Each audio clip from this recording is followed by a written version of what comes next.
Hoy tenemos al doctor Sergio Sandoval Aragón, quien nos va a presentar una conferencia sobre Bourdieu. El doctor Sergio es licenciado en Filosofía por la Universidad de Guadalajara, maestro en Investigación en Ciencias de la Educación por la Universidad de Guadalajara y doctor en Sociología en el programa de doctorado en Ciencias Sociales por la Universidad de Guadalajara y el Centro de Investigación y Estudios Superiores de Antropología Social. De 1990 a 2007 fue profesor de asignatura en el Centro Universitario de Ciencias Sociales y Humanidades. Desde agosto del 2007 es profesor investigador titular C en el Centro Universitario de la Ciénega.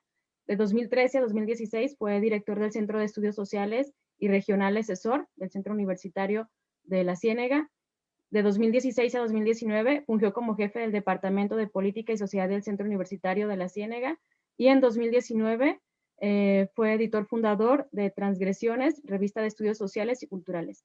El doctor desde 1990 ha estudiado la sociología de Pierre Bourdieu, usándola como un referente central en sus investigaciones, y su interés en ese sociólogo lo motivó en el año 2000 a seguir con él un curso en el Collège de France, así como un seminario en la Escuela de Altos Estudios de Ciencias Sociales de París. Y bueno, adelante, doctor, lo escuchamos. Muchas gracias, Emma. Muy agradecido estar hoy con ustedes aquí. Quiero agradecer particularmente al doctor Jorge Ramírez Plasencia por su generosa invitación, su apertura para darme esta oportunidad de hablar hoy con ustedes sobre este tema. Si me permiten, antes de iniciar, quisiera hacer una doble dedicatoria de esta charla. Prefiero llamarle charla que conferencia, me parece más informal. La primera sería naturalmente en memoria del propio Pierre Bourdieu, que este año habría cumplido 90 años de su nacimiento. Y de hecho, bueno, ya se han hecho varias conmemoraciones académicos, científicos de América Latina y de Europa en las últimas semanas, a raíz de esa fecha. La otra es una dedicatoria más personal, si ustedes me lo permiten, y es a la memoria de mi padre, que justo un día como hoy habría cumplido 100 años, si no nos hubiera dejado ya hace 5. Gracias. Bueno, voy a pasar entonces a mi exposición. Espero ser suficientemente claro y ágil en la exposición. Voy a compartir mi pantalla para hacerles irles presentando unas diapositivas que creo que van a ser de muy buena utilidad para mi disertación. Bien. Bueno, ok. Bueno, tienen ustedes aquí el título de la charla. La cita que aparece allí, bueno, la elegí porque, bueno, me parece a mí que sintetiza de alguna forma muy concisa, muy clara la idea de la reflexividad, que es básicamente el concepto eje de toda la exposición que voy a hacer ahora. Aquí tienen ustedes el plan de la charla. Obviamente no me detengo mucho aquí, es para que ustedes tengan una visión panorámica rápida de los puntos que voy a estar desarrollando. Quiero anticiparme a decirles que voy a tener que hacer en 2 ocasiones como una especie como de alto y retroceso en el avance de la narrativa que voy a hacer para poder ir, digamos, desarrollando las diferentes ideas del argumento y al final, bueno, coincidir o desembocar en unas conclusiones generales, ¿ok? Bueno, ¿cómo llegué hasta aquí? ¿Por qué estoy hoy aquí hablando de esto? Aparte por la generosa hospitalidad de Jorge. Bueno, resulta que, como ustedes ya escucharon, yo tengo una formación inicial de filosofía.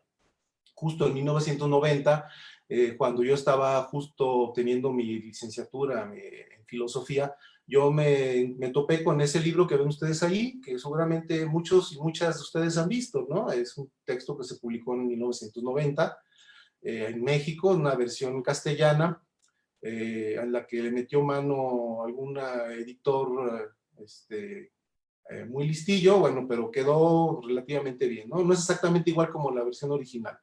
Yo leo ese texto como digamos, sedicente filósofo en ese entonces, y bueno, para mí fue un gran descubrimiento, ¿no? Yo debo decirles que al final de mi formación como filósofo ya había tenido una serie de encuentros, o más bien dicho, desencuentros con la filosofía, porque en aquel entonces, no sé actualmente, al final de la carrera de filosofía, uno veía 2 semestres de Jean Piaget, la epistemología genética de Jean Piaget, y quizás ustedes lo sepan, pero Piaget pues, fue un defensor de la epistemología científica, y en ese sentido, como también lo hicieron muchos sociólogos, especialmente Durkheim en su época, pues pinta la raya, como decimos coloquialmente, con la filosofía, y bueno, eso a mí ya me había, digamos, como decimos vulgarmente, ya me había movido el tapete, ¿no? Me topo con este libro y me interesó mucho por Bourdieu y empiezo a leerlo, ¿no? No es ciertamente uno de los libros sistemáticos o donde se expone investigación de manera metódica, es una colección de intervenciones, entrevistas, pequeños textos y demás, ¿no? Pero es muy esclarecedor del pensamiento de Bourdieu. A partir de ahí, bueno, yo sigo estudiando a Bourdieu paralelamente a todo lo demás que uno hace, leer otros autores, etcétera.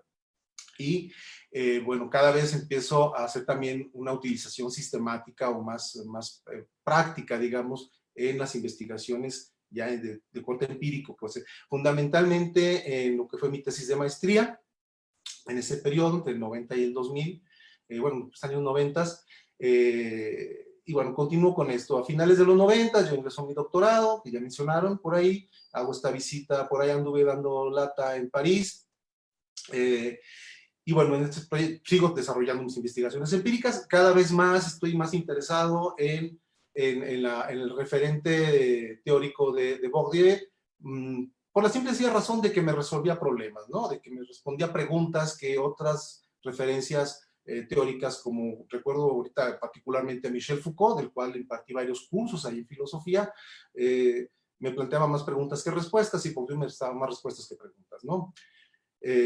Es en el 2012 que yo me topo con ese libro que ven ustedes también allí, de Denis Baranger. El nombre del autor, él es un antropólogo de formación, si no me equivoco, argentino. El nombre es francés, ¿verdad? Pero es argentino. Y él publica ese texto, por cierto, que él muy generosamente, muy amablemente, en ese momento yo le escribo, y me envía una copia electrónica de manera muy generosa y muy amable, ¿no? El texto es una maravilla, es una exposición magistral de la génesis, de la sociología, de la teoría sociológica, de la metodología de la epistemología en Bourdieu.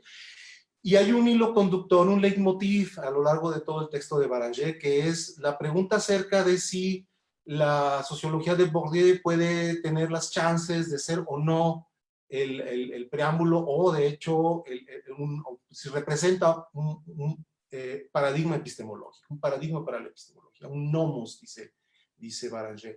Pero bueno, eventualmente ven ustedes esa frase que está allí, ¿no?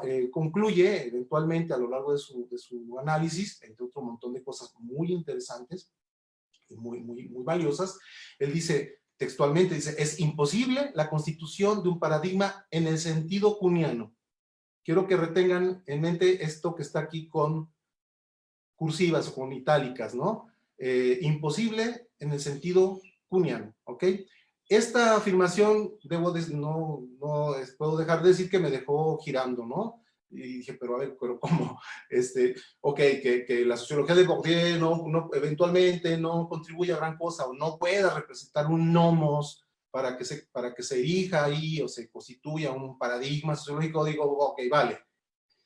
Pero que sea imposible la constitución en un paradigma, híjole, eso sí me dejó pasmado y me dejó pensando mucho, ¿no? Duré muchos años dándome los sesos con eso, hasta que en el 2016, en las búsquedas bibliográficas que uno hace habitualmente en su trabajo de investigación, me encontré con los textos de un sociólogo, un joven sociólogo francés contemporáneo nuestro, que desarrolla lo que yo llamo una nueva historiografía de las ciencias sociales, una nueva historiografía de la sociología. Esta arroja, como digo aquí, una luz muy clara, muy esclarecedora sobre la constitución efectiva de un paradigma sociológico. Y también de manera muy particular de cómo Bourdieu contribuyó de manera fundamental a la constitución de ese paradigma sociológico. Pero bueno, me anticipo para también decir más por dónde va la cuestión y poner un poco de intriga para captar su atención, ¿no? Bien, vamos, aquí es uno de los cortes que les dije, me regreso un poco.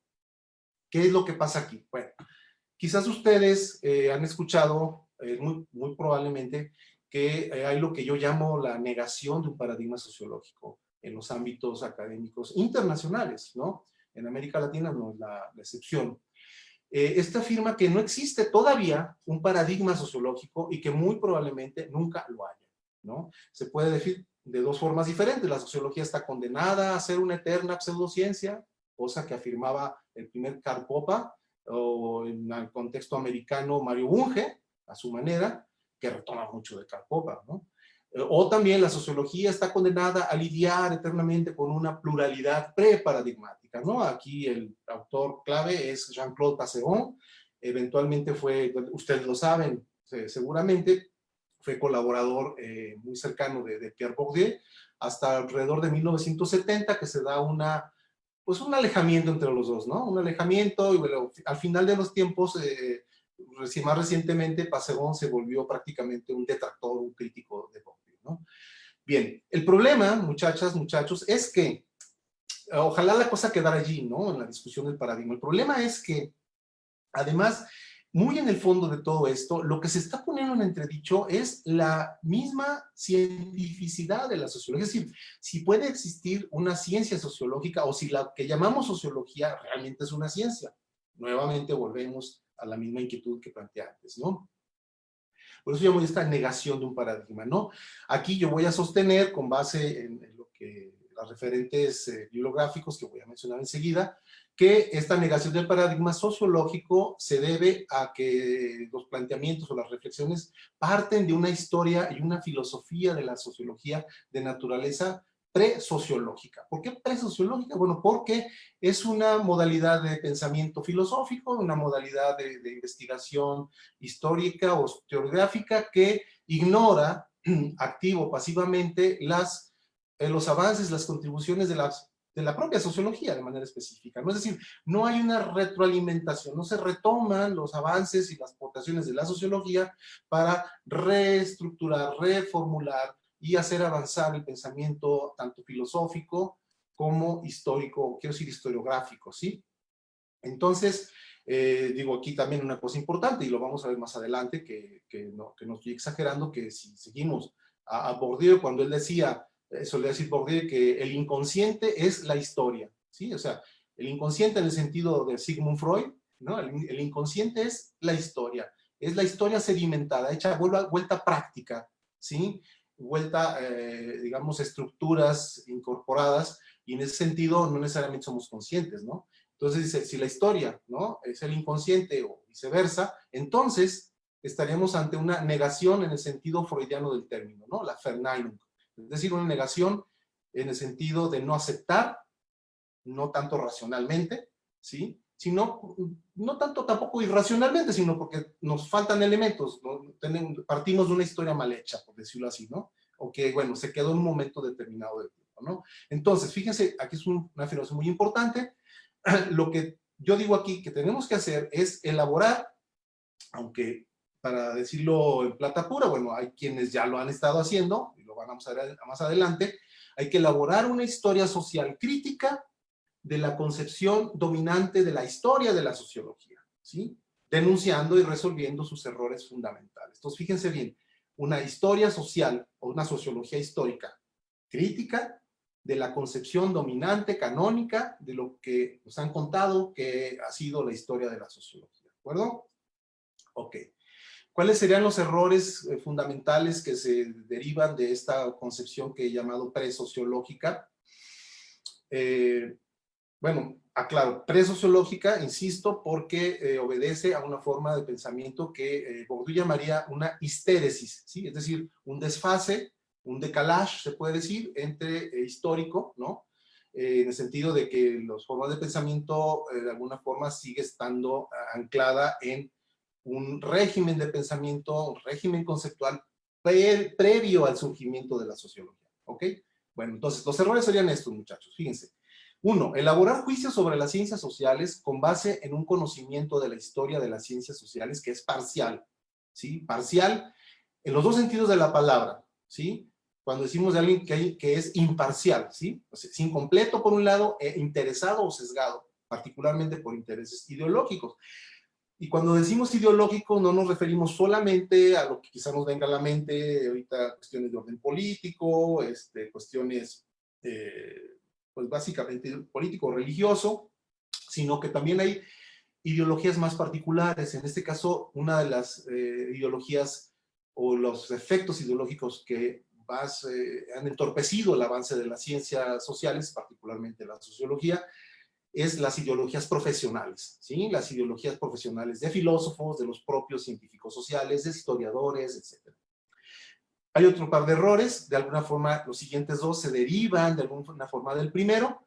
Me voy con el segundo, es obviar el carácter diferencial de las diversas ciencias, aplicando a las ciencias sociales criterios propios de otras ciencias, generalmente las ciencias físicas y matemáticas, ¿no? Y aquí lo peor del caso es que se ignora la especificidad y el grado de complejidad de estos objetos de estudio de las diferentes ciencias, en este caso de las ciencias sociales, ¿sí? El tercer error, espero quizás más adelante podamos profundizar o ampliar estos aspectos, ¿no? El tercer error, aquí lo ven ustedes, es obviar o incluso negar a las ciencias sociales su derecho a una autonomía, ¿no? Autonomía que ya lo sabemos, queramos o no, ya desde Merton se sabe esto, incluso desde Karl Mannheim, es una autonomía relativa, ¿no? Pero finalmente autonomía necesaria para poder desarrollarse como una ciencia, ¿no? Esta negación de la autonomía adquiere dos formas fundamentalmente, una política y otra disciplinaria. Por la política, esto que llamaría heteronomía por oposición a autonomía, ¿sí? Cuando se está supeditado al nomos externo, ajeno.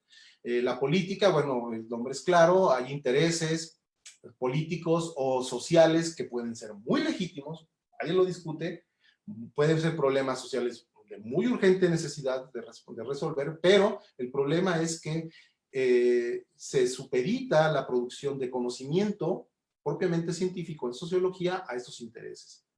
Y la otra es una heteronomía que yo llamo disciplinaria, que es básicamente la intención de subordinar de algún modo a la sociología a otras disciplinas científicas y particularmente a la filosofía, ¿ok? E incluso a la religión, ¿no?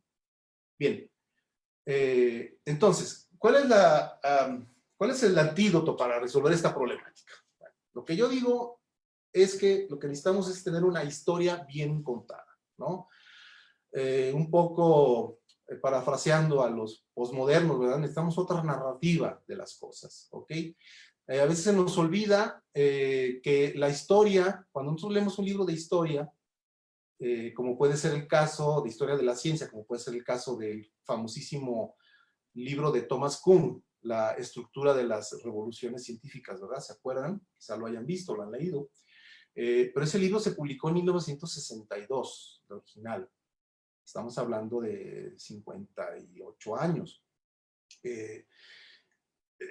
Bueno, en el momento en que Kuhn hizo eso, que escribió su investigación, más las que le siguieron, bueno, tenía los recursos que tenía, recursos archivísticos, recursos de información de primera mano, recursos incluso cognitivos, ocupaba una posición en un espacio académico determinado, que es el campo universitario norteamericano, imagínense en los 60s, bueno, todo un ambiente, todo eso determina en un momento dado la historia que nos va a contar, ¿no? Lo vamos a ver más enseguida. Pero bueno, esto pasa en general con todas las historias que podamos ver en este caso de la sociología, ¿no? Entonces, lo que necesitamos es una investigación historiográfica y sociológica más novedosa, reciente, colectiva e internacional, ¿sí? Esta nos revelará otra historia. Esta historiografía se basa en nuevas evidencias documentales y empíricas, ¿sí? Empíricas porque se recurre, estos investigadores, como el que voy a exponerles enseguida, hacen entrevistas, entrevistan a gente, hacen historia oral básicamente, ¿no? Por un lado, y por otro, han recurrido o se recurren a fuentes archivísticas que habían sido inexploradas realmente, ¿no? Se rompe, como digo aquí, la práctica habitual de la exégesis de los textos canónicos, de las obras consagradas, de los grandes autores. No podemos construir realmente o reconstruir la génesis y la evolución del pensamiento sociológico, ateniéndonos solamente al análisis interno de las obras, incluso ni siquiera al análisis relacionado de las obras. Hay que hacer el estudio de la vida social de los textos, la vida social de las obras, la reconstrucción de los espacios intelectuales en cada momento histórico. Salirse entonces de allí, eso nos va a dar otra visión, otra perspectiva de las cosas. Menciono ya al final, bueno, no queremos, como dijo Rowan Connell, quizá la conozcan, ella es una socióloga australiana contemporánea nuestra, tiene un texto ya viejito del 97 y ella habla ahí una crítica del relato canónico dominante y rutinizado de la sociología, ¿no? Es una crítica muy interesante que, por cierto, va a desembocar en Connell en una crítica feminista en el ámbito sociológico, ¿ok? Bien, ¿qué es lo que pasa aquí? Bueno, ese autor que yo me topé en el 2016 se llama Marc Joly, ahí tiene una fotografía que me encontré de él por ahí. Tengo otras, pero son más en contexto más de partir en una mesa por ahí, ¿no? Porque estuve con él en el 2018, a mediados de 2018, asistí, me invitó a un seminario allá a París, y a Versalles, a París, estuve por allá dando lata, ¿no? Junto con otros colegas como Frédéric Levagon y Yves Gingras, canadiense, historiador de la ciencia, ¿no? Y bueno, fue aquello muy interesante. Bueno, les presento rápidamente a Marc, y bueno, este joven, ¿qué es lo que ha hecho, no? Bueno, les platico rápidamente también. Estos textos no son, obviamente, todos los que tiene Marc Joly, ¿no? Tiene una producción impresionante para los 48 años que tiene de edad. A mí me impresiona mucho su trabajo. Pongo estos tres, el del 2012, que no leí en el 2012, lo leí hasta el 2016, el de 2017 y el 2018, estos hacen una trilogía, porque el mismo Joly, en el tercero, en el que se llama Pour Bourdieu, que significaría algo así como en defensa de Bourdieu, él lo dice, bueno, este texto, el de 2018, hace una trilogía con esos otros dos anteriores, ¿no? La revolución sociológica y antes, que sería una traducción, se puede leer como está, pero los tres están en francés, vaya. Algo así como convertirse en Norbert Elias, o llegar a ser Norbert Elias, o simplemente devenir Norbert Elias, ¿no? En estas obras se va desarrollando un argumento histórico, como les menciono, interesantísimo. O sea, realmente yo recomiendo mucho la lectura de los tres libros, particularmente los dos primeros, pero en conjunto hacen una trilogía fascinante e impresionante que nos va a contar una historia totalmente diferente, ¿no? El caso, por ejemplo, de Norbert Elias es una reconstrucción biográfica y de la recepción de la sociología de Elias en varios países, pero particularmente en Francia, y obviamente ahí hay un capítulo fascinante realmente, también por la forma en que reconstruye los hechos de el momento en el cual Pierre Bourdieu digamos, se aleja de Raymond Aron, su padrino académico, científico, y prácticamente lleva a cabo lo que Bourdieu llamó, junto con sus colegas Passevon y Chambordon, el oficio de sociólogo, el golpe de estado teórico, ¿verdad? Una metáfora un poco curiosa. Y bueno, de ahí empieza ya la saga de la sociología de Bourdieu. Bien, cuando yo termino el libro del 2017, lo termino de leer, poquito antes de terminarlo, contacto yo a Marc Joly y le digo, oiga, profesor Joly, a mí me parece que lo que usted está describiendo apunta directamente a fundamentar la importancia que tiene la sociología de Pierre Bourdieu. Y le platiqué también mis cuitas intelectuales respecto de la afirmación de Denis Baranger de que no era posible un paradigma sociológico, ¿no? Y que a mí me parecía que lo que él escribía me daba mucha luz para digamos, contrarrestar o dar otra interpretación de las cosas para, digamos, arribar a establecer claramente la existencia de un paradigma sociológico. Me contesta el email, Marc Joly, sorprendido, y me dice, caramba, fíjese que exactamente lo que voy a hacer en mi siguiente libro, que se llama Pour Bourdieu. Voilà.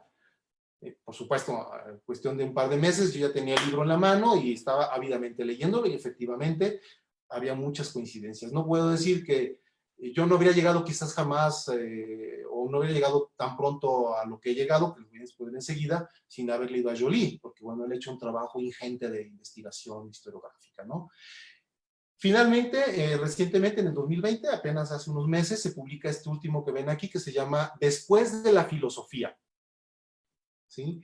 Après la philosophie, los 4 volúmenes juntos hacen más de 2000 páginas, ¿no? En francés, y también por eso creo que, sin ninguna pretensión de ningún tipo, pienso que vale la pena que les comparta todo esto, ¿no? Porque yo sé que muchos no leemos francés y probablemente, probablemente nunca se traduzcan al español estos libros, ¿no? No lo sé.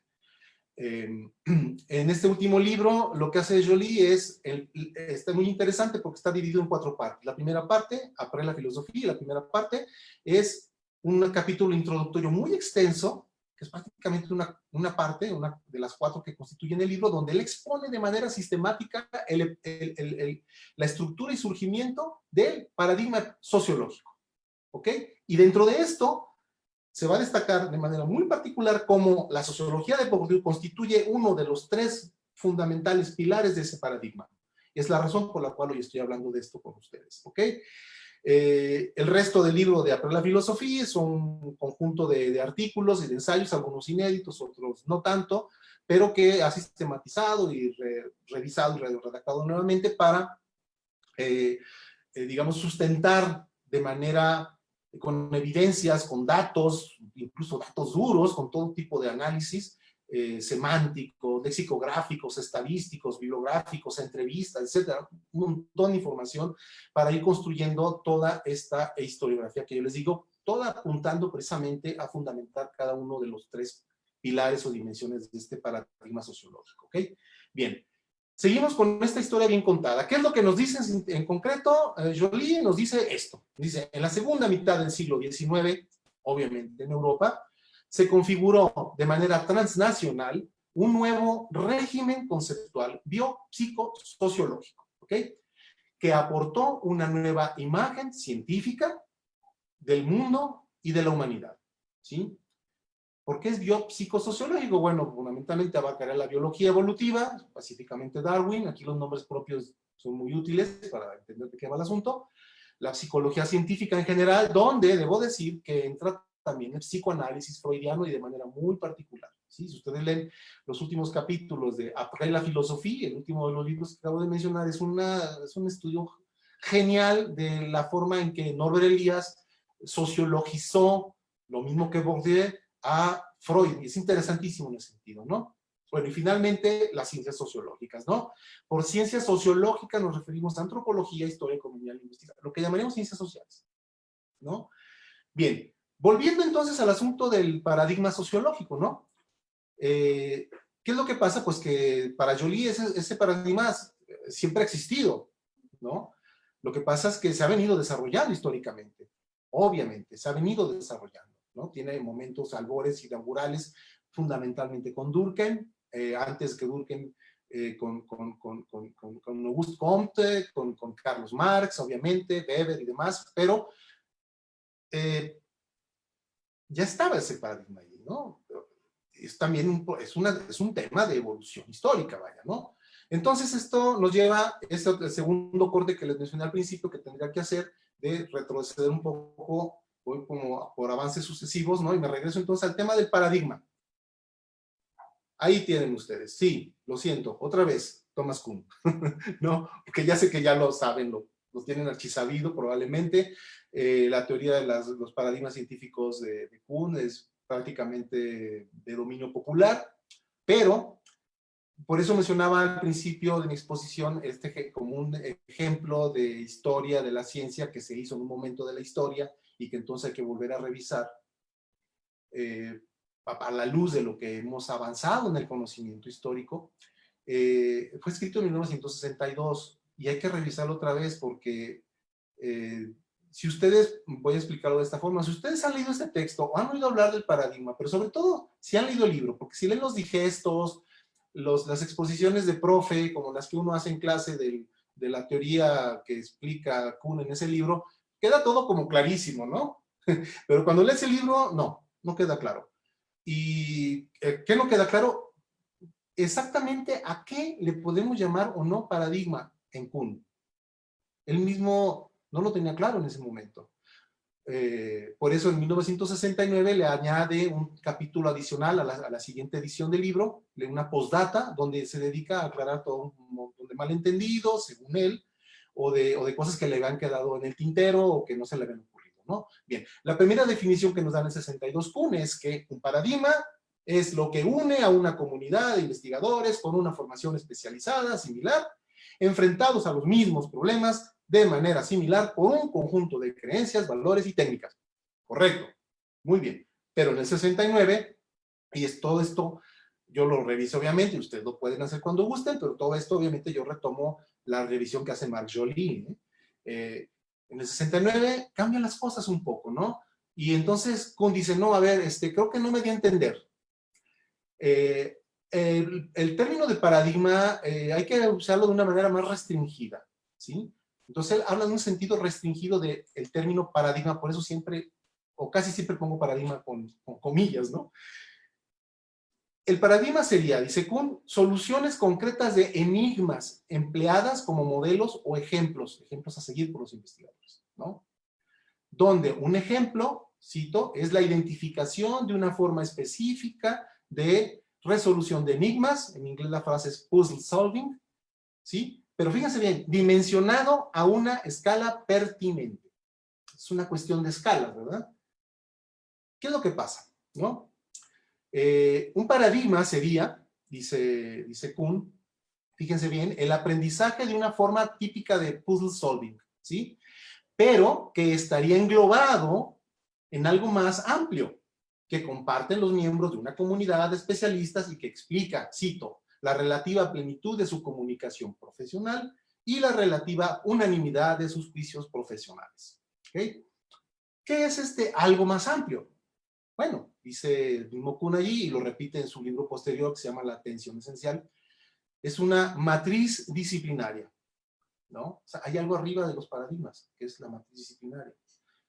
Es disciplinaria, dice Kuhn, porque se refiere a la posesión común de quienes practican una disciplina particular. Y es una matriz porque está compuesta por diversos elementos ordenados, estructurados, ¿sí?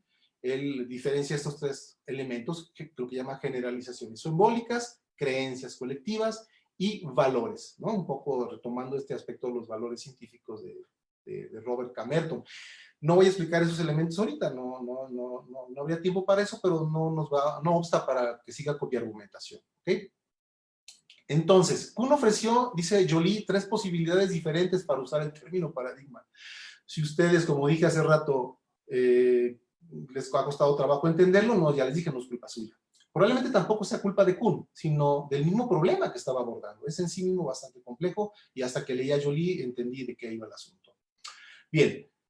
Se puede usar el término, dice, según su etimología, usarlo solo para la categoría de los ejemplos comunes, formas específicas de resolución de problemas.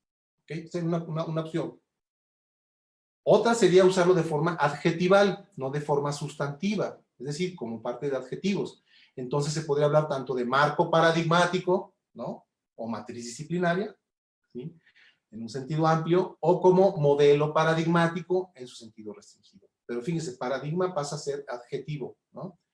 Y la tercera opción, que la ofrece el propio Kuhn, ustedes pueden verificarlo cuando gusten, ahí está en su libro, dejar de usarlo.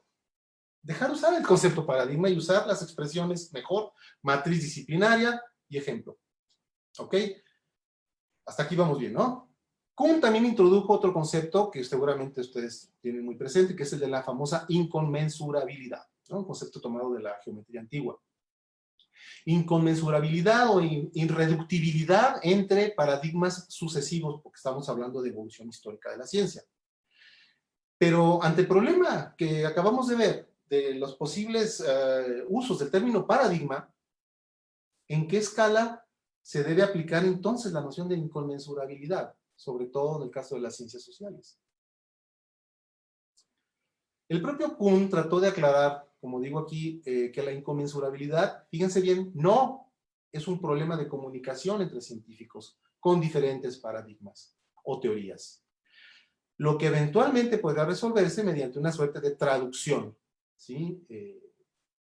Según Kuhn, esto se puede resolver Y tampoco, dice, es un asunto solamente de persuasión. Es decir, se dice que yo dije, dice Kuhn, que lo que se trata es de que cuando alguien acepta un nuevo paradigma es que ha sido persuadido, convencido. Como decir, ok, vale, te entiendo, lo acepto, pero no me modificas nada mis esquemas, ¿no?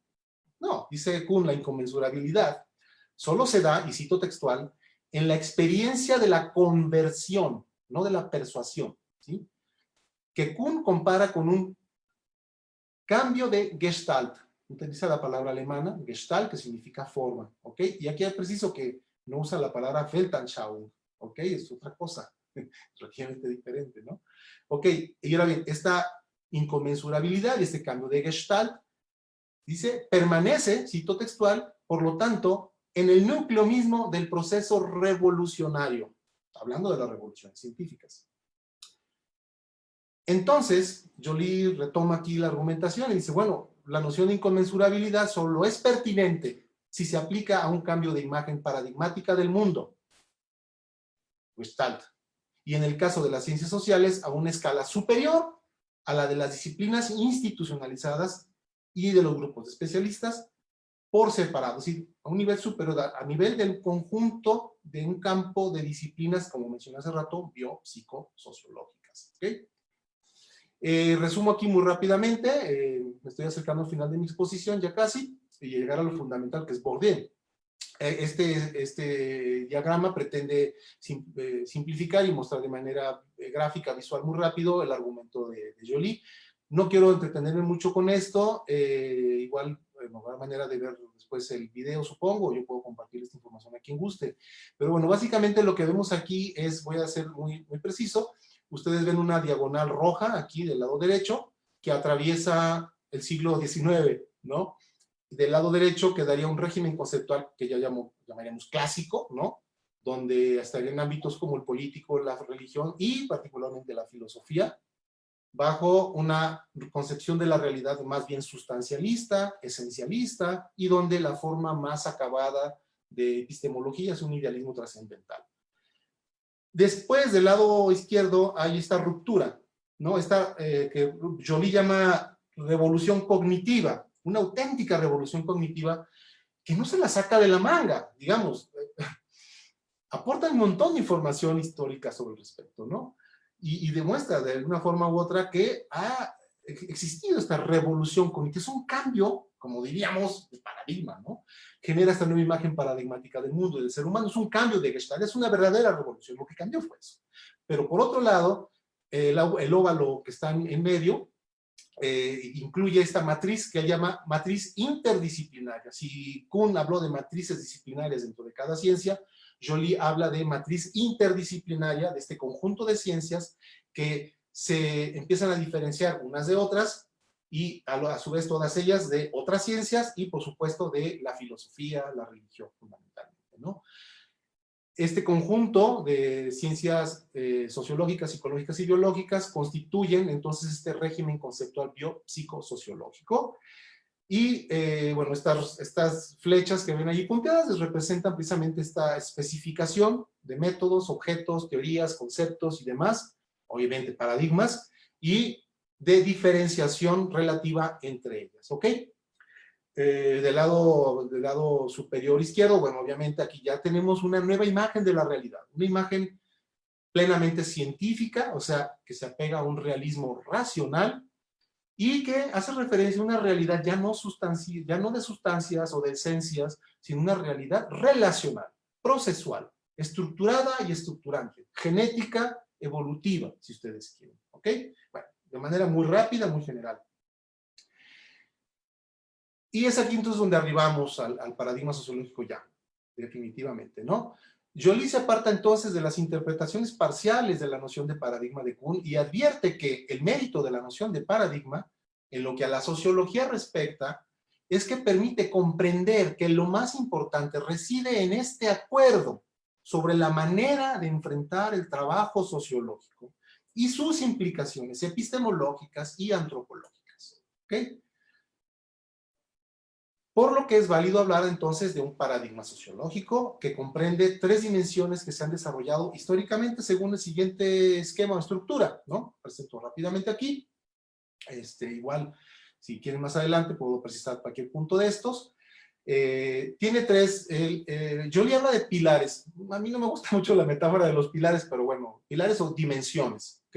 La primera hace referencia a una triple vocación de la sociología que estaría cabalmente expresada desde sus inicios en el finales del siglo XIX por la sociología de Emilio Durkheim. El segundo pilar o segunda dimensión es el reconocimiento de una misma realidad de referencia, ya lo mencioné, una realidad estructurada y estructurante, procesual, ¿sí? Y que si quiere puede ser un enfoque estructural genético, procesual evolutivo. Allí el autor que Joly recupera, el que de manera bastante consistente, no digo convincente, digo consistente, que Norbert Elias es quien de manera más particular ha aportado precisamente a establecer la naturaleza procesual y estructurante de la realidad, ¿no? Como referente de toda la ciencia, no solamente de la sociología. Finalmente, el tercer pilar o tercera dimensión es lo que se conoce como el principio de reflexividad. Y ahí, obviamente, es donde aparece en escena nuestro amigo Pierre Bourdieu. La sociología de la sociología, dice Bourdieu, es la condición absoluta de la práctica sociológica. La reflexividad se vuelve prácticamente un reflejo o disposición profesional. Es decir, lo que él llamaba un hábitus. Es la teoría encarnada, la teoría hecha práctica sociológica. ¿Ok? Me regreso al primer punto porque creo que hay que desglosar un poquito, ¿no? ¿En qué consiste esa triple vocación de la sociología? Todos los elementos están en Durkheim y se pueden recuperar. Aquí otro detalle interesante. Yo les digo Durkheim y seguramente ustedes piensan en el suicidio, en las reglas del método sociológico, en las formas elementales de la vida religiosa. Bien, correcto, ¿no? Pero hay otros textos de Durkheim que suelen pasarse por alto y muchos ni siquiera han sido traducidos y otros incluso permanecen inéditos. Hay textos como por ejemplo La evolución de la pedagogía en Francia, que contiene cantidad de ideas y de planteamientos fundamentales para lo que ha sido la sociología y que suelen pasar desapercibidos. O algunos otros textos del propio Durkheim, y es en estos textos donde de manera particular se pueden rescatar algunos de estos elementos, ¿no? Una triple vocación de la sociología. Primero, una aspiración de integración, de ser una ciencia social integrada, ¿sí? O que integra, integradora, ¿sí? Por eso hablamos de ciencias, si ustedes se fijaron acá, ¿no? Hablamos de matriz disciplinaria de ciencias sociológicas. ¿Por qué lo pongo en plural, no? Bueno, quiero que sepan que es cada vez más una opinión compartida. Hay algunos autores, allí en Francia también, ¿no? Que de alguna forma dicen, bueno, cuando hablamos de sociología o pensamiento sociológico, no, es como si dijéramos, lo social es tan importante, es demasiado importante para dejárselo solo a los sociólogos, ¿no? Sin embargo, la sociología como ciencia va a ser, por decirlo así, el centro de operaciones, ¿sí? Va a venir a constituir lo que con Piaget se llamaba el sujeto epistémico de las ciencias sociales. ¿Por qué? Vamos a ver por qué, ¿ok? Entonces es la primera vocación. La segunda, contribuir a la elaboración de una teoría del conocimiento válida para el conjunto de las ciencias, además de la que corresponde a las ciencias sociales humanas. Sí, así como lo oyen.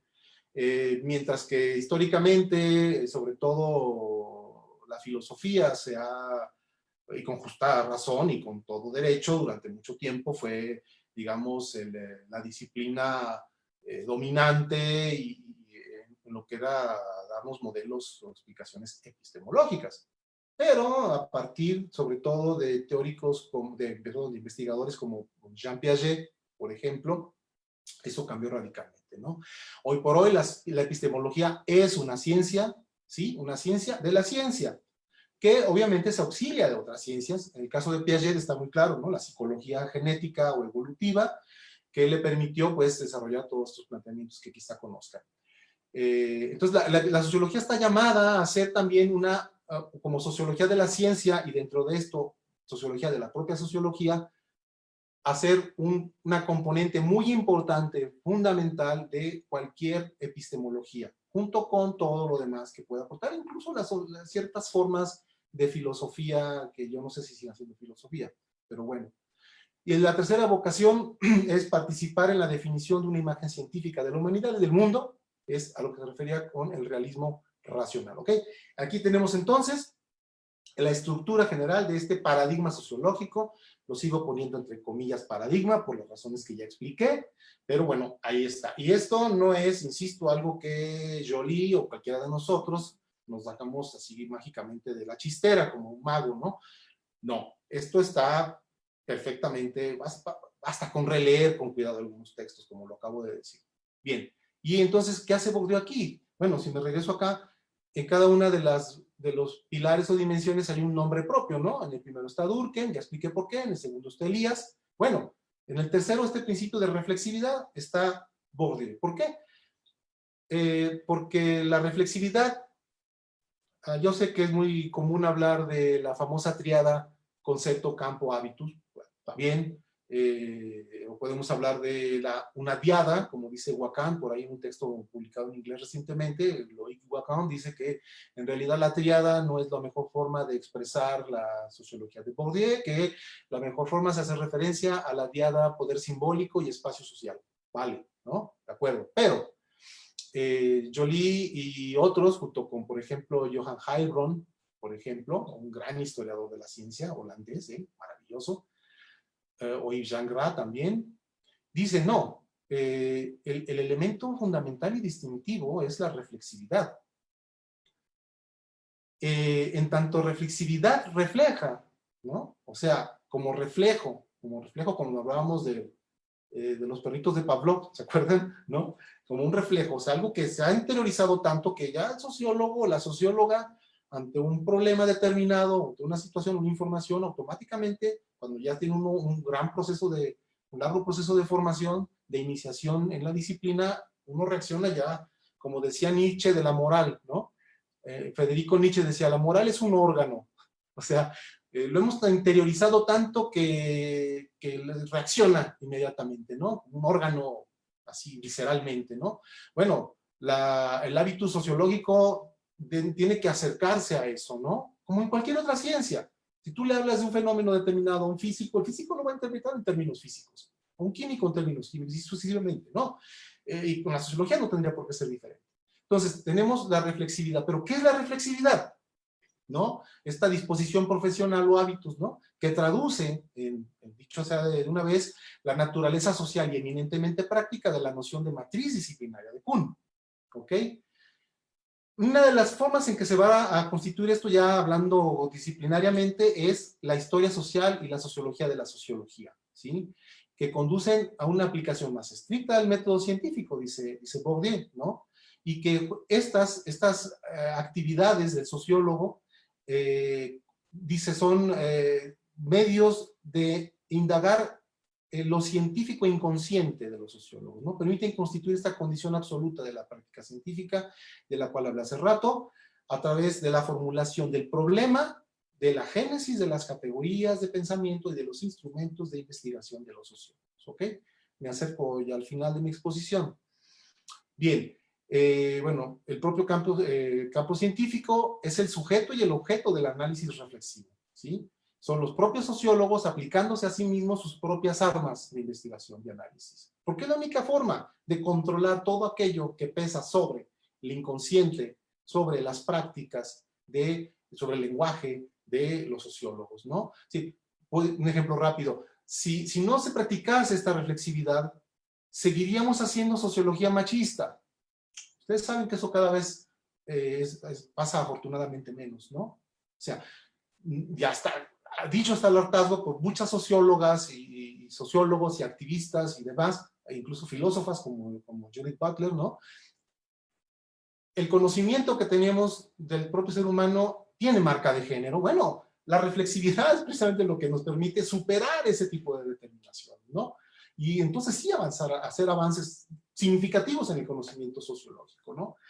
La reflexividad, entonces, es una dimensión de la sociología que se ha venido desarrollando junto con sus otras dos dimensiones desde sus inicios, aunque no ha sido sino recientemente, en los 80s, que se le ha puesto atención, ¿no? Y además aquí quiero señalar que Bourdieu ya se había dado cuenta de la importancia de la reflexividad, aunque no usaba exactamente ese término, ya estaba cifrado en un artículo que publica en Estados Unidos en 1968, ¿ok? Conclusiones. Muy bien. Hay que estar de acuerdo con Denis Baranger. Sí.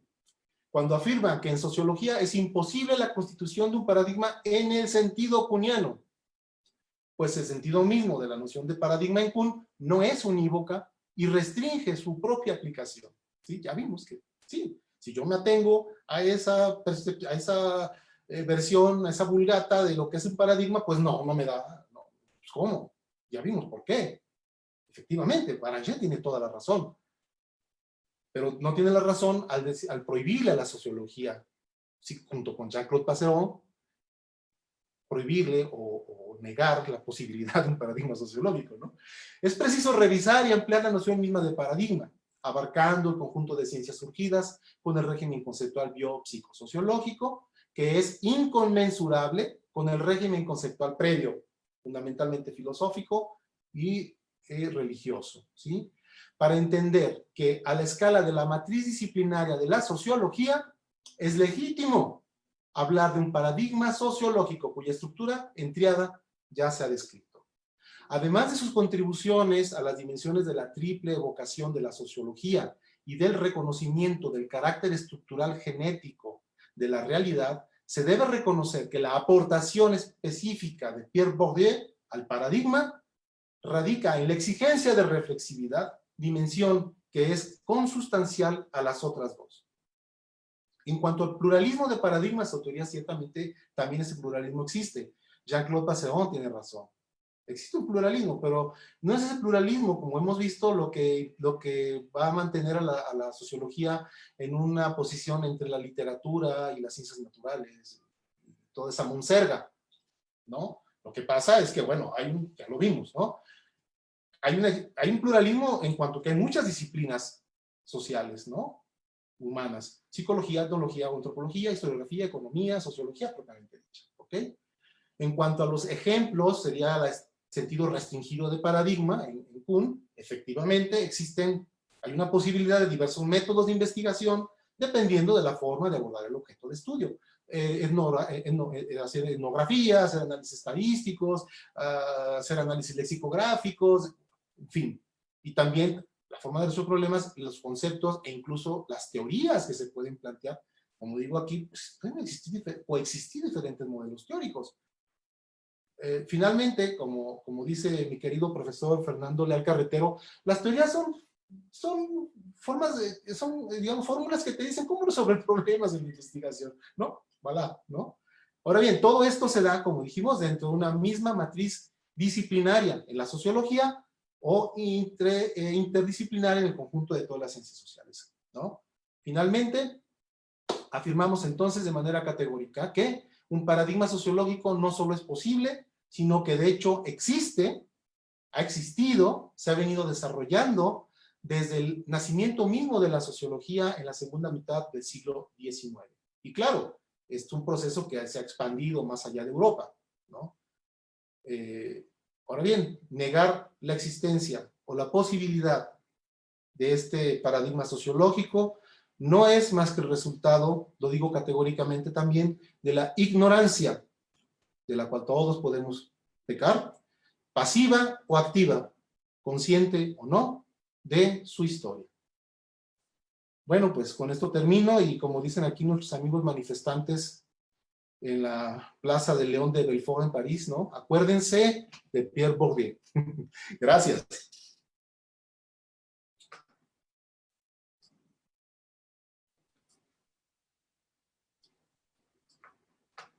Gracias, doctor. Realmente es muy interesante.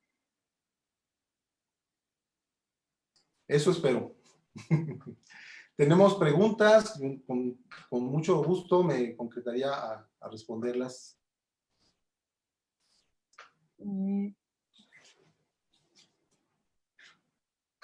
Tenemos algunas. Nos hacen un comentario que dice entrar al francés o a ponerle la traducción de Joly en la agenda del eje que se está aglutinando. Sí, efectivamente.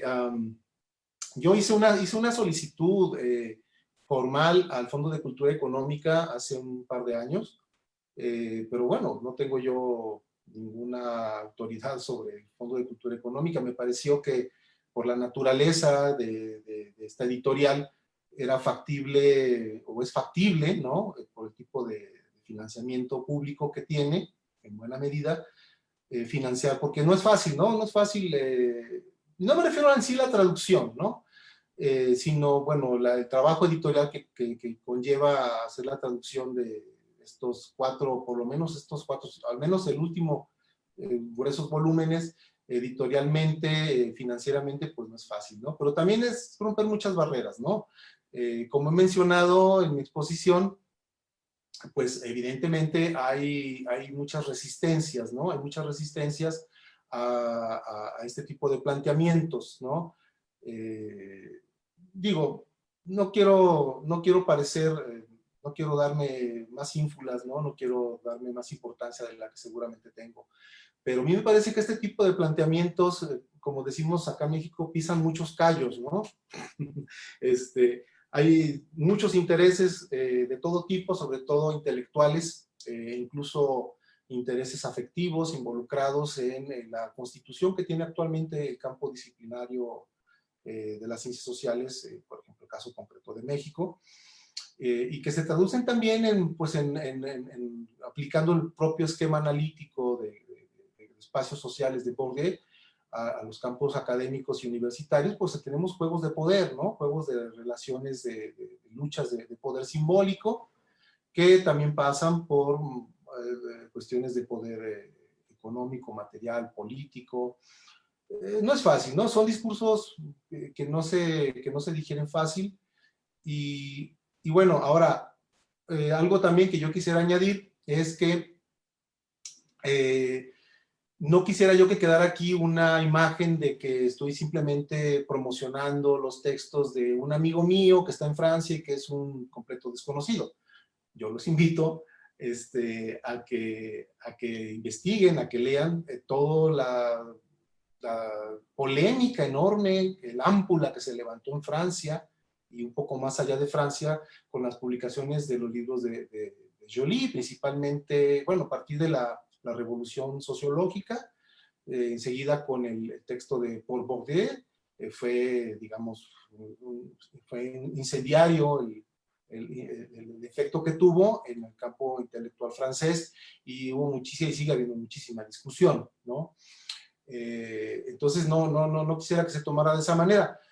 Como dije en mi exposición, yo recupero a Joly por la simple y sencilla razón de que, bueno, ha hecho junto con muchos otros, porque no está él solo, obviamente, un trabajo historiográfico y sociológico impresionante, ¿no?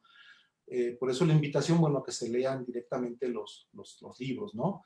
Y que otro dato importante es que, como mencioné, quiero destacarlo nuevamente, que cuando yo leo a Joly, yo ya iba en esa vía, ¿me explico? Sí. De hecho, hay un libro que editó nuestro buen amigo Jorge hace un tiempo, el de Repensar los teóricos de la sociedad, creo que fue el volumen 3, seguramente todos y todas lo conocen. Ahí hay un capítulo de la autoría de su servidor, y si ustedes se fijan, ahí ya planteaba yo el problema que me representó la afirmación de Denis Baranger. En ese momento no tenía yo los elementos para dilucidarlo. Estamos hablando de hace aproximadamente 4 años, 5 años.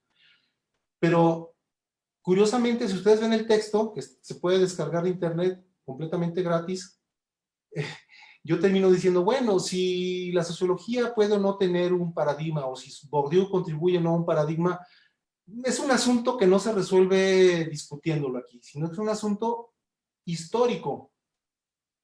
Es un asunto de historia. Eso, después reflexionándolo, cuando ya leí a Joly, me releí y dije, ¿por qué dije eso? ¿Por qué dije eso? ¿No? Yo no lo tenía tan presente, ¿no? El asunto. Cuando leo a Joly digo, claro, efectivamente, ¿no? Esta intuición, porque fue una mera intuición de alguien que ha estado terco sobre royendo el mismo hueso durante 5 o 6 años, ¿no? Pues obviamente llegas a situaciones relativamente similares, ¿no? Pero leo a Jolie y digo, bueno, caramba, aquí está, ¿no? Esa es la respuesta, ¿sí? No sé si hay alguna otra... Hay muchos comentarios, bueno, varios, ¿no? Uno de ellos dice que, bueno, su diálogo es muy inspirador al leer a Bachelard. ¿Qué es lo que usted comenta sobre esta inquietud?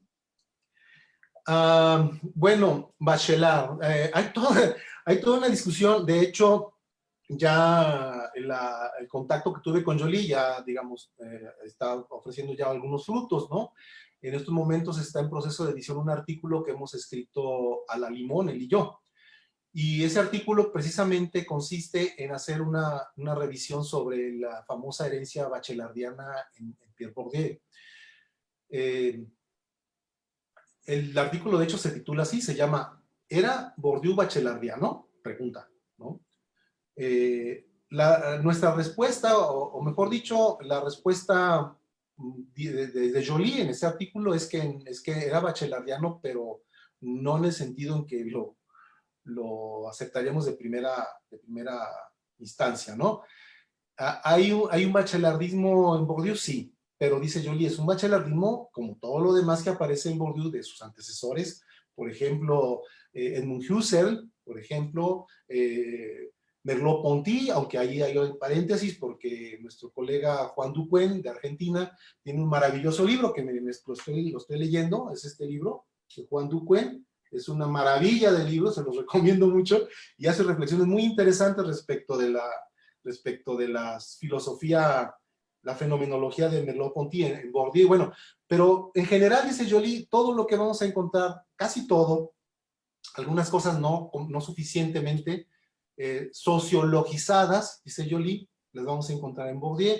Cuando digo algunas no suficientemente, es lo que precisamente el argumento de Ducuen, ¿no? Hay cosas de Merleau-Ponty que no acaban de caber acá con Bourdieu, o que contribuirían, ayudarían a entender y a desarrollar aún más la sociología de Bourdieu. Entonces, bueno, sí, releer a Bachelard, pero hay que releerlo ahora desde esta nueva perspectiva, ¿no?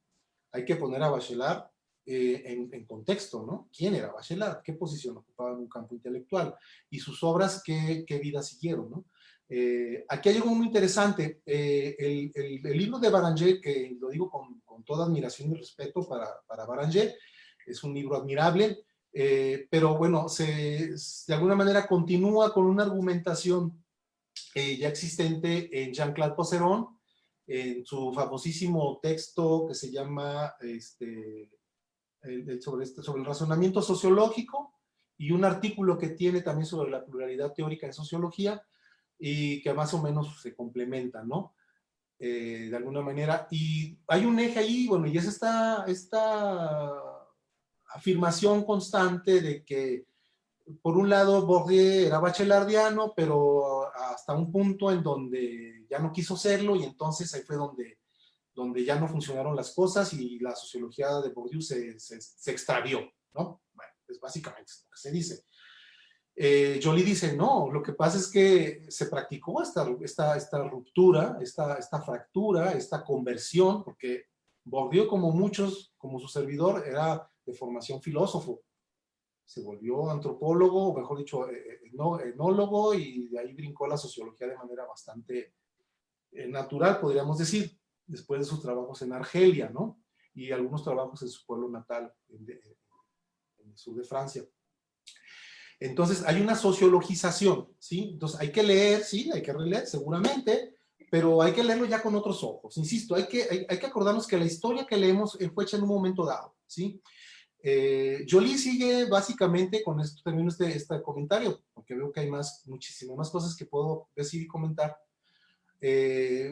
Jolie utiliza un marco teórico para su modelo historiográfico interesante. Él recupera la historia semántica alemana y de la escuela de Cambridge, recupera la sociología procesual de Norbert Elias y, naturalmente, la teoría de los campos de producción cultural de Pierre Bourdieu. Son como sus principales referentes, pero hay muchísimas otras cosas más aquí. Entonces sí, releer está bien, pero hay que releerlo con esta nueva forma de entender la historia.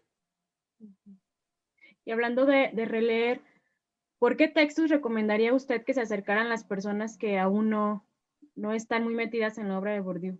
¿Qué textos son los primeros que recomendaría? Bueno, esa es una, ya después de literalmente 30 años de estarle, como decimos vulgarmente, pedaleando al asunto de Bourdieu, ya puedo responder esa pregunta, ¿no? Quiero decir, puedo aceptarla y pretender responderla, pero no es fácil responderla, ¿no?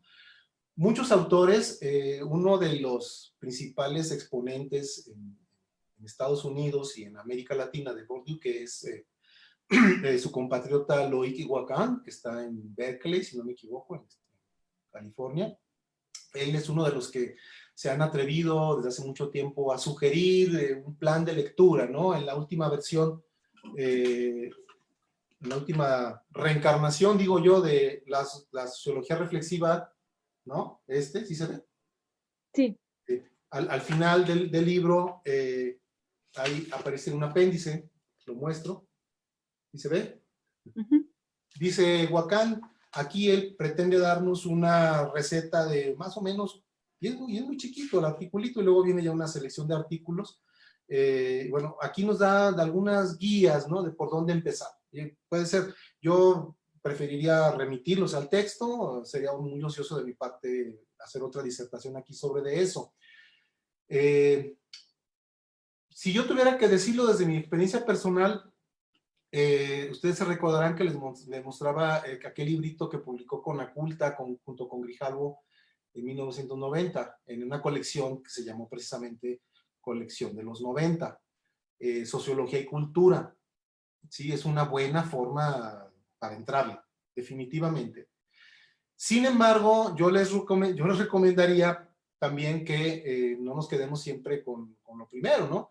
Esa Sociología y Cultura es la versión mexicana de un libro original francés que se llama Cuestiones de Sociología, ¿sí? Question de Sociologie, cuya traducción más fiel y más fiel a la original la hizo, me jacto de decirlo, mi amigo y colega Enrique Martín Criado, sociólogo prominente que también se formó en la Escuela Bourdiana en París. Él está en la Universidad de Sevilla, en España, es traductor, uno de los principales traductores de Bourdieu en España, y él tradujo Cuestiones de Sociología, no le cambió el título y respetó el orden de los textos y todo lo demás. Cualquiera de las dos versiones les puede ayudar. Aprovecho para decir, como dicen luego, que me gusta meterme a las patadas con Sansón, ¿verdad? Porque la versión mexicana le metió mano con toda la mejor intención del mundo Néstor García Canclini. Sustituyó algunos textos, quiero decir, de la versión original eliminó algunos e incluyó otros del propio Bourdieu, supuestamente con el acuerdo explícito de Pierre Bourdieu en ese momento. Estamos hablando de más de 10 años antes de su muerte, ¿no? Y bueno, ahí está, pero el efecto final que tiene Sociología y Cultura, como el título lo indica, es que García Canclini, no lo digo sin ningún afán de molestar ni de nada, bueno, lleva agua a su molino, ¿no? O sea, ustedes saben que García Canclini pues está en el rollo de la cultura y todo ese asunto, ¿no? Entonces, agarra el texto y lo acomoda de manera que diga algo cercano, que apoye sus planteamientos de su intereses. Está bien, finalmente todos hacemos eso, ¿no?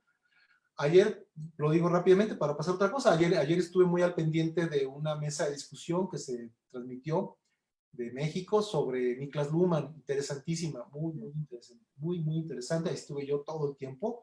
Si algunos de ustedes estuvieron ahí, escucharon también me jacto decirlo, amigo mío, gracias al contacto a través de Jorge Galindo,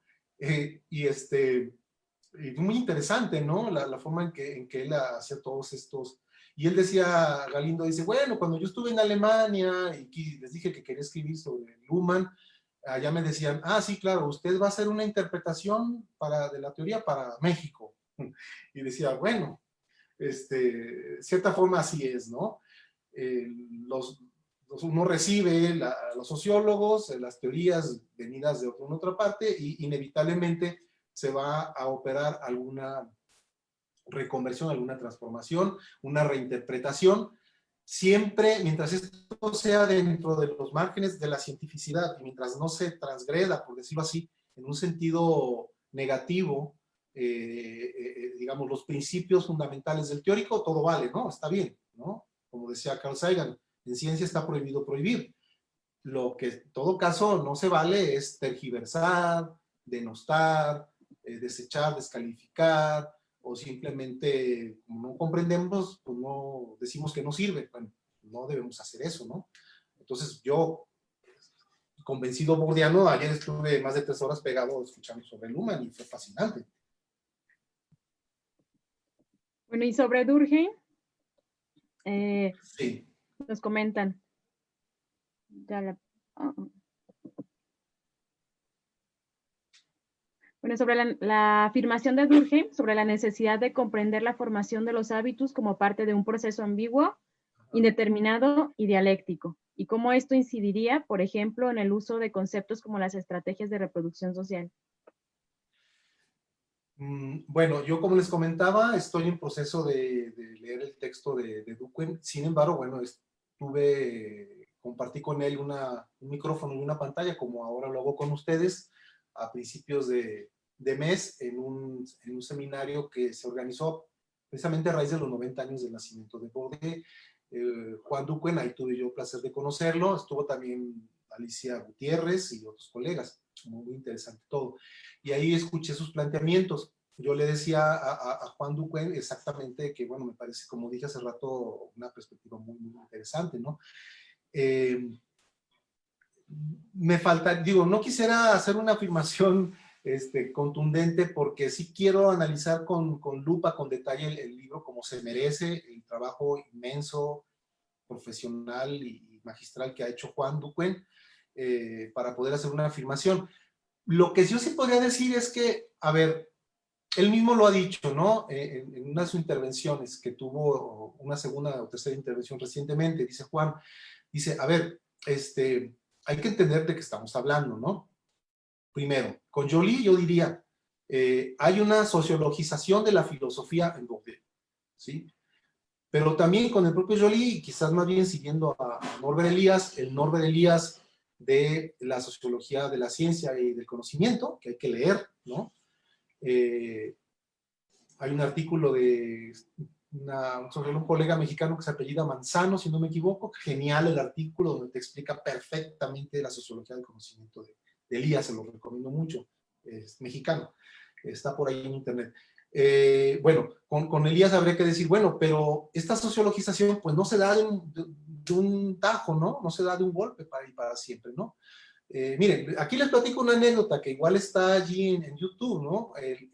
En el 2017, que se conmemoraba los 100 años de la muerte de Durkheim, se organizaron en la Universidad de Guadalajara dos eventos. Por mayo del 17 se organizó un evento aquí en Cush con ustedes, y hasta finales de noviembre, más cerca de la fecha específica, porque Durkheim muere un 15 de noviembre, pero ya a finales de noviembre del 17 se hace un evento también en Ciénega, en donde estuvo Jorge Galindo, entre otros. Jorge Ramírez estuvo con nosotros. Y bueno, pero antes de eso, Jorge Galindo y otros colegas, Jorge también estuvo allí presente, tuvo también, bueno, ahorita explico, ¿no?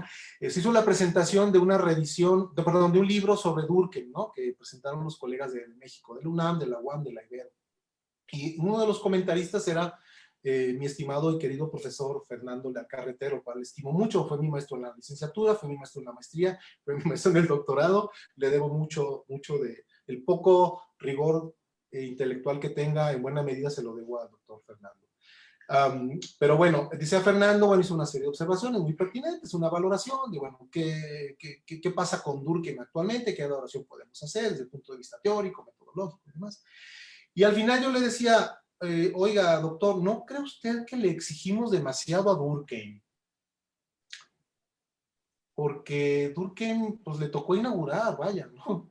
O sea, en realidad, bueno, Fernando me dio una respuesta muy, muy, muy inteligente, como son siempre sus respuestas, pero creo que no me respondió, y quizá no me respondió porque a lo mejor no pregunté correctamente. preguntar, ¿no? Pero lo que yo estaba pensando es que, vuelvo a lo mismo, hay que pensar que la ciencia, la sociología es a su vez un producto social histórico y que está en constante proceso, ¿no? En ese sentido, a lo mejor a veces le pedimos demasiado a los padres fundadores, ¿no? Le pedimos demasiado, es que Durkheim se equivocó cuando dijo, o que Robert Merton o que Marx fulano atacó.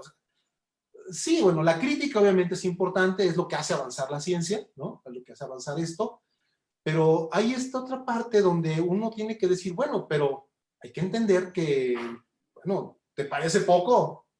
Te puse el changarro, trabájalo, ¿no? O sea, ¿qué más quieres, no? Fue el fundador, y a veces es lo que hay que hacer, ¿no? Entonces, vuelvo a la pregunta sobre Durkheim y Merleau-Ponty, ¿no? A mí me parece que Juan se ha dado una tarea que si no la hace, probablemente muy pocos o nadie lo hubiese hecho, ¿no? Y que es precisamente seguir explorando, y lo que hace Durkheim, yo pienso, o sea, a lo mejor opinión del mismo, ¿verdad? Que lo que él está haciendo es continuar el propio trabajo de Bourdieu, de sociologizar, ¿sí? Analizar las aportaciones filosóficas de Merleau-Ponty, y cómo esto contribuiría a entender o a mejorar las formulaciones teóricas, formalizadas ya, el lenguaje natural o estadístico de Bourdieu. Pues eso es genial, ¿no? Y eso hay que hacerlo. ¿Qué podría responder a esa pregunta? Bueno, yo creo que está bien, hay que hacerlo, ¿no? Pero no caigamos en el garito de pensar que lo que está haciendo es decir, Bourdieu se equivocó, no entendió o no incorporó a Merleau-Ponty, por lo tanto está mal. No va por ahí, y creo, si entendí bien a Juan, esa no es su intención, ¿no? ¿Algo más? Pues no sé cómo tengamos de tiempo. Sí, creo que estamos todavía en tiempo. Genial, yo puedo hablar toda la vida de esto. Dicen que la sociología de Bourdieu se planteó como otras propuestas sociológicas de los años 80, crear una teoría que supera los dualismos reinantes en la sociología, lo micro, lo macro, lo subjetivo, lo objetivo, la acción, sistema o estructura, etcétera. ¿Cómo valora usted el éxito de este esfuerzo integrador a 20, 30 años de haberse formulado? ¿No cree que ahora se mide más por el poder de unos cuantos conceptos que han demostrado utilidad analítica para la investigación empírica, que por la vigencia de un paradigma abarcativo y coherente de todo el campo sociológico? Bueno, obviamente la pregunta es larga. Es larga. No, bueno, para empezar, los conceptos de Bourdieu los empezó a elaborar hace ya 50 años. No 30 ni 20, más, tiene más, pero bueno, es lo de menos, ¿no? Aquí nuevamente hay que situarnos en la sociología de la sociología, ¿ok? ¿Qué es lo que quiero decir con esto? Habría que hacer una investigación que de hecho existe, ¿no? Yo sé que a lo mejor la cosa está así como muy formal, pero permítanme mostrarles algo, ¿no? Por ejemplo, es que la ventaja de estar uno en su casa, en su biblioteca, ¿no? Por ejemplo, si ustedes ven esto, ¿no? Este grueso volumen es del 2018, ¿no? Es el The Oxford Handbook of Pierre Bourdieu, ¿no? Está en inglés, es del 2018. Y aquí participa un montón de gente de prácticamente todo el mundo, con muchísimas temáticas. Lo que estos señores hacen es argumentar con investigación hecha y derecha que Bourdieu es más vigente que nunca, ¿no? De aquí yo recuperaría de entrada para quien interese, porque además el libro no es nada barato, ¿no? Pero se puede comprar en electrónico. Curiosamente, como es un libro británico, es muy caro. Y sale más cara la versión Kindle que la versión impresa, ¿no? Es bien chistoso, pero así pasa. Hay el primer capítulo, que no la introducción, lo voy a mostrar para que lo vean, la ventaja, ¿no? De un italiano que se llama Marco Santoro y colaboradores, y aquí ellos hacen un análisis de la circulación de la obra bourdiana en el mundo, ¿no?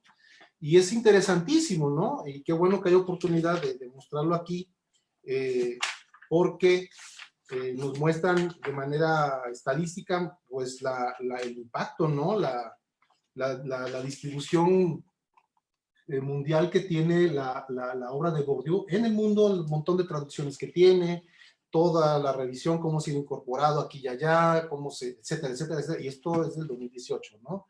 Y es una, digamos, para mí es una obra genial que nos dice, bueno, es más que vigente, ¿no? Y como dijo Frédéric Le Baron la semana pasada, en un diálogo que hubo a través de la fundación, se llama la Fundación Colombiana de Sociología o algo así. Hubo un seminario, así por esta vía internet, la semana pasada. Frédéric Le Baron, quizá lo ubiquen ustedes, él fue un colaborador cercano de Bourdieu y tiene muchos trabajos. Por ejemplo, tiene se llama la crisis de la creencia económica. Él empezó como economista, se volvió sociólogo y ahora es uno de los principales promotores. Este es un libro que también acaba de salir hace un año, ¿no? Recoge una serie de trabajos sobre la utilización de los métodos de análisis de espacios sociales y de campos, fundamentalmente los análisis de correspondencias múltiples. La mayoría de los trabajos que se recogen aquí, yo tuve oportunidad de escucharlos expuestos por sus propios autores. Este trabajo salió de un congreso que hubo en Bonn, Alemania, en el 2015, y estuve yo allí presente, y conocí a los autores. Bueno, a Le Baron ya lo conocía desde el 2000, ¿no? Que nos tomamos un par de cervezas por allá. ¿Qué es lo que quiero decir? Bueno, no, está más que vigente, no es un par de conceptos, y sí, bueno, si nos atenemos a la argumentación que acabo de presentar, sí es. A ver, aquí hay una cosa muy importante. Yo originalmente empecé esta aventura un tanto testarudamente queriendo demostrar que el paradigma sociológico era el de Bourdieu. Y no, efectivamente no lo es. Es una de las, digamos, quizás sí sea la forma contemporánea más acabada, más como se dice en francés, más accomplie, ¿no? De el paradigma sociológico que incorpora todas estas dimensiones o pilares que acabo de describir, y en donde de manera muy particular Bourdieu hace una contribución muy relevante en lo que respecta a su énfasis en la reflexividad, ¿no? Que la reflexividad, como digo, no podemos decir, oiga, es que Durkheim no habló de eso. Habló y no habló de eso, ¿no? Porque, insisto, como le dije a Fernando Leal, a lo mejor le pedimos demasiado, ¿no? O sea, si estaba apenas fundándose, había balbuceos, había algunas formulaciones, a lo mejor incluso probablemente hasta involuntarias de Durkheim, pero si uno las lee con cuidado, como lo hace Joly, bueno, uno puede consultar los textos de Durkheim, ¿no? No es porque uno le crea a Joly, ahí están los textos de Durkheim, caramba. Y dices, ese señor está hablando aquí de hay que ser reflexivos, ¿no? No le pone ese nombre. El propio Bourdieu no usaba la palabra reflexividad al principio, como dice Johann Heilbronn, ¿no? Un historiador importante. Es un libro que también quisiera recomendarles mucho. Es una maravilla de libro, French Sociology, de Johann Heilbronn. Él es holandés, pero bueno, como los holandeses hablan solo los holandeses y unas cuantas comunidades más en África, pues está en inglés, ¿no? Es una maravilla. Y ustedes ven allí los rostros que pusieron en la portada, está Augusto Comte, Emilio Durkheim, y sí, Bourdieu. No es Joly. De hecho, Joly hace algunas críticas y correcciones en su último libro a Heilbronn, de este libro. No es casualidad que canadienses, norteamericanos, brasileños, holandeses y quizás, espero, mexicanos, coincidamos en la relevancia y la contribución importante y voy a decirlo así, la encarnación que representa la sociología de Bourdieu de un paradigma sociológico, ¿no? El propio Robert Castell, quizá lo conozcan, un sociólogo francés también, muy conocido por su famoso libro de la transformación de la cuestión social. Cuando Bourdieu muere, se publicó un texto, por ahí lo tengo, está en español también este texto, este está en francés porque yo bueno, estoy al pendiente de las novedades y los compro en cuanto salen, ¿no? Pero está en español, se publicó en una editorial colombiana. Y aquí Robert Castell, cuando le toca, esto es a raíz de la muerte de Bourdieu, se hace un seminario y luego se recogen los textos y se publica el texto, ¿no? Es un texto maravilloso. Hay un texto de Jean-Claude Passeron, bellísimo también aquí, hay que decirlo. No estoy de acuerdo con él, pero es un texto muy interesante, etcétera. Y Robert Castell dice aquí, palabras más, palabras menos, dice, Pierre Bourdieu representa, si no al sociólogo, algo así como, encarna, dice, el paradigma del sociólogo. Lo dice Robert Castell, no lo dice Joly, no lo digo yo.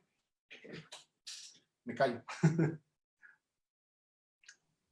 Bueno, y algo que habíamos discutido un poquito el año pasado en Ocotlán, ¿no? Y lo retoman ahora, dice, ¿qué opina también sobre la afirmación de los teóricos decoloniales sobre la falta de pertinencia de la teoría de Bourdieu para estudiar sociedades como la latinoamericana? Que no sé si realmente haya una afirmación, pero bueno. Mira, si estuvieron presentes ayer en el diálogo sobre Luhmann, responderé algo parecido a lo que dijo Jorge Galindo respecto de Luhmann, que también se le hace la misma crítica. A ver, a ver si quedó claro. Todo lo que dije hace rato, el paradigma sociológico se resume en una idea fundamental, y es que el foco de la atención hay que ponerlo en la práctica sociológica, en la forma de hacer sociología. Eso es lo que Bourdieu nos transmite. No nos transmite conceptos recortados teóricamente, afirmaciones formalizadas, frases hechas. No, eso no es lo importante, digamos. Lo importante es la forma en la que se hace. Él mismo lo decía todo el tiempo, como dice Juan Ducuen, a ver, todas estas preguntas que me hacen están en el propio Bourdieu, ¿eh? Él solito las respondía y lo hacía bastante bien, pero lo malo es que a veces no lo leemos, o lo leemos y luego se nos olvida. O algo muy interesante, a veces lo leemos, pero como no es lo que estamos buscando, queda un nivel de comprensión muy superficial y tiempo después decimos, ah, sí, pues ya lo había visto que lo había dicho Bourdieu, ¿no? O Luhmann en su momento, quizá, no sé. Entonces, el tema aquí es que yo no estoy de acuerdo con la afirmación de estos de coloniales y poscoloniales en ese sentido. Particular y específicamente en los planteamientos que hace Boaventura de Sousa Santos, fundamentalmente, ¿no? Que estoy leyendo ahorita su último libro, El fin del imperio cognitivo. Aquí lo tengo. Si no me creen, por aquí está. No es choro, sí leo, sí estudio a la competencia, ¿eh? Y no estoy de acuerdo con él, ¿no? En muchas cosas, ¿no? Por cierto, hace rato hablé de que Kuhn decía que ante el problema de comunicación de paradigmas cabría la posibilidad de traducciones. Lo mismo dice Boaventura de Sousa Santos, es muy interesante. Pero también Kuhn dice que a final de cuentas el cambio de paradigma tiene que ver con la inconmensurabilidad y ahí la traducción no puede hacer nada. Y entonces ahí es donde, bueno, pero es otra discusión. A la pregunta en concreto que me hacen, no ese es el problema, ¿no? El problema aquí es que Bourdieu contribuye al paradigma sociológico en cuanto que nos transmite, como él decía, un oficio. Su única aspiración todo el tiempo fue transmitir el oficio, y tiene un texto que así se llama, que viene precisamente en la sociología reflexiva, transmitir el oficio. Por eso aquel texto de lo que yo llamo los tres mosqueteros, ¿no? Bourdieu, Passeron, Chambordon, que después de 20 años ya no era lo mismo, porque no es lo mismo los tres mosqueteros que 20 años después, era eso, el oficio, ¿no? Era hacer referencia más a qué es ser sociólogo, socióloga. Significa qué hace el sociólogo, la socióloga, ¿no?